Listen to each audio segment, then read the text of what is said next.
couple of days ago, I wrote in my newsletter, and this was fairly tongue-in-cheek, about Joe Biden deserving prosecution under the Logan Act, as he's a private citizen speaking under no authorization with world leaders to affect foreign policy.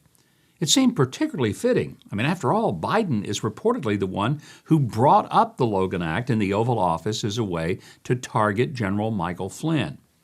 Ironically, unlike Biden today, General Flynn was justified in talking with foreign leaders, as he was the incoming national security advisor during an official transition. Since raising the issue of the Logan Act, I've seen that others are wondering about this as well. You see, Biden is playing president, and the media, well, they're playing along. He addresses them in front of an official-looking cardboard backdrop that says that he's the president-elect. And the media take him seriously because they choose to. Joe Biden is not the president-elect, at least not yet. States are still counting and certifying votes. Now, he might, God forbid, actually become president-elect. That is, if he survives the careful examination of the vote that absolutely has to occur.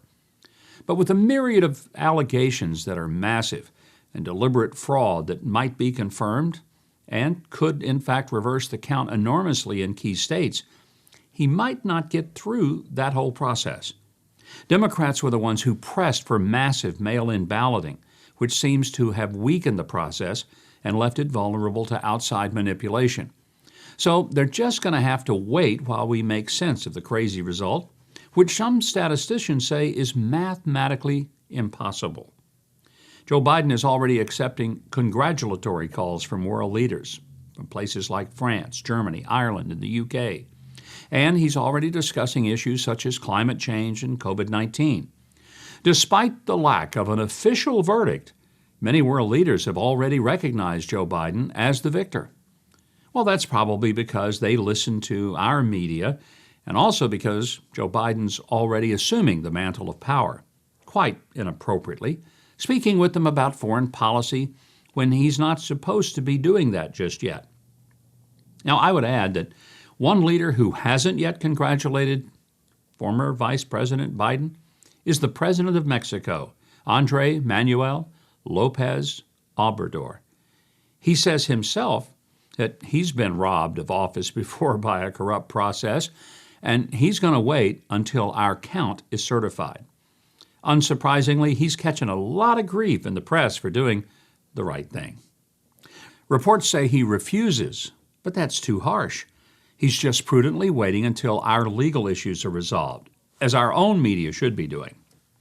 Joe Biden told reporters, "I'm letting them know that America is back. We're going to be back in the game. It's not America alone." Now wait just a doggone minute. Look, I realize the media are playing along with this game, an unwittingly apt choice of words from Joe Biden, but the game has gone too far. During the presidential debate hosted by Fox's Chris Wallace on September the 29th, Biden was asked as the final question, quote, "Will you urge your supporters to stay calm while the vote is counted, and will you pledge not to declare victory until the election is independently certified?" End quote. Now, this was Biden's answer. Vice President Biden, final question for you. Will you urge your supporters to stay calm while the vote is counted, and will you pledge not to declare victory until the election is independently certified? Yes, and here's the deal. We count the ballots, as you pointed out. Some of these ballots in some states can't even be opened until Election Day. And if there's thousands of ballots, it's going to take time to do it. He pledged not to declare victory until the election results are certified. The results, well, they've not been certified. So, does this mean he hasn't declared victory? And if he hasn't, what in blazes is he doing playing president and talking with foreign leaders about Iran and Ukraine? Donald Trump's still the president. Joe Biden's still a private citizen. Say, isn't that a violation of the Logan Act? I'd really like to have an answer to this, and I would like to have it from his own lips, not in some CYA statement put out by his legal team. The legal fight over the election is not over, even if the margins make it a long shot. The Trump campaign deserves its own day in court, just as much as Al Gore did, and the election process ought to be examined with a magnifying glass, particularly in Pennsylvania, where judges had no business jumping into what the legislature constitutionally determines. President Trump has told a lot of ground, or has a lot of ground to cover to turn this around. But just over a week since the election, and we've got sworn evidence of large-scale law-breaking, and we don't yet know the extent of the targeted election fraud that appears to have taken place all over the country in many places. In a Newsmax interview just last weekend, Megyn Kelly accused Joe Biden of being worse than disingenuous with his calls for unity and healing. She called him hypocritical for alienating everyone who voted for Trump at the same time that he's claiming he can unite all Americans. The nation's extremely divided right now, extremely divided. And you need look no further than Joe Biden's own party. Biden's been saying this all along, that he's the unifier. He's the one who's going to bring us together. It sounds delightful. It sounds great. I want that, and I want world peace, and I want all the puppies and kittens to be adopted. But let's get real. It's not connected to the reality on the ground in this country right now. And the only reason you're hearing Biden and all these Democrats call for it is because they won. But the New York Times splashed a big headline on Wednesday's paper: election officials nationwide find no fraud. In other news, Biden says his administration is already the best ever in the history of the universe.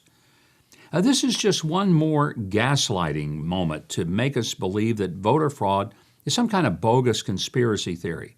You know, like the one they've helped perpetuate against Donald Trump for going on some 5 years. I'd say ignore them.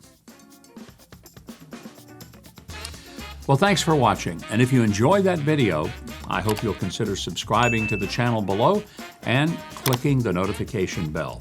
Please leave a like and a comment and share this video as well if you really enjoyed it. And if you want more of my news analysis and commentary, sign up for my newsletter at MikeHuckabee.com. It is completely free. Not much free in these world today. That's it for this edition of The Breakdown. I'm Mike Huckabee.